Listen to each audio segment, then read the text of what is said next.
Делегация из Ростова уже успела побывать в Дагестане, Чечне и Ставрополе, а сегодня участники акции направляются в Магаз, в главный корпус Ингушского госуниверситета. Представители вуза региона встречают гостей, как и полагается, со всеми почестями.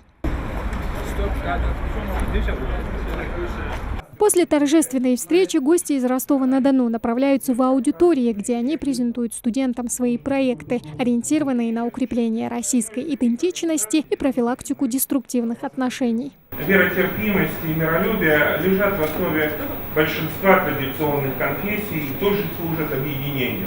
Одновременно мы реализуем совместно с традиционными конфессиями своего региона проект «Мост», диалоговую площадку между представителями традиционных религий и студенчеством, где можно задавать вопросы на самые, казалось бы, провокационные темы, чтобы получить ответ из первых уст, не искаженный, не стереотипизированный, а тот, который действительно соответствует основам вероучения наших традиционных религий. Участникам встречи рассказывают и о том, что в основе всех трех монотеистических религий лежит взаимоуважение, в частности, в исламе. Настоящий мусульманин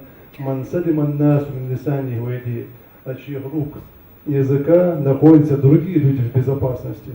То есть люди чувствуют безопасность от этого человека. Когда его видят, наоборот, они обретают покой. Также в ходе визита среди студентов устроили социальный опрос. У молодых людей узнали, каким они видят будущее страны. Вопросы были по типу, что нам нравится в нашем государстве, да, какие у него плюсы, какие минусы, что мы вспоминаем, когда говорим, при слове «Родина». Было, в принципе, очень интересно. И сегодня, да, в субботу у нас не бывает каких-то учебных занятий, да, вообще занятий не бывает. И было просто интересно прийти сюда и посмотреть, о чем здесь будут говорить. К тому же это все-таки гости, и наверняка у них было бы что-то интересное для нас. В принципе, так и получилось.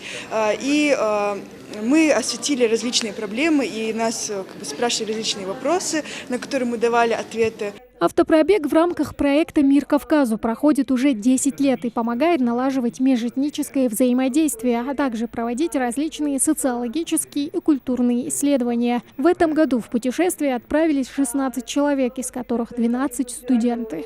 На самом деле ребята достаточно разные, и система студенческого самоуправления достаточно разная в различных вузах, но я все равно нашла определенные точки соприкосновения, такие как, например, взаимодействие с администрацией, система документооборота и много-много другое, что позволит, наверное, и дальше, в дальнейшем нам очень плотно сотрудничать. Очень хочется на это надеяться. В настоящее время «Мир Кавказу» – комплексный проект, который включает в себя научно-просветительский автопробег по регионам Юга России, летнюю молодежную школу и межрегиональный форум. Главная цель – консолидировать молодежь, налаживать связи и развивать их. Я живой свидетель того, как развивался Ингушский государственный университет последние 10 лет. Мы еще приезжали, были старые корпуса, но уже видели, когда и новые корпуса, библиотека была построена. Поэтому у меня опыт уже есть хороший достаточно. Я и коллег с университета знаю, мы плотно общаемся. Вообще, самое хорошее автопробег – это налаживание горизонтальных связей, настоящих дружеских связей, когда ты можешь не просто отправить письмо официально, но и позвонить, пообщаться. И всегда хорошо принимают в Ингушском госуниверситете. Впереди у делегации ЮФУ экскурсия по Ингушетии. Они планируют посетить башню Согласия. До 18 апреля делегации всего предстоит посетить 5 ведущих университетов юга страны. На очереди Северо-Осетинский госуниверситет. А уже осенью они отправятся в Кабардино-Балкарию, Карачаево-Черкесию и Адыгею. Тамара Хашагульгова, Джамалил Султыгов, Новости 24.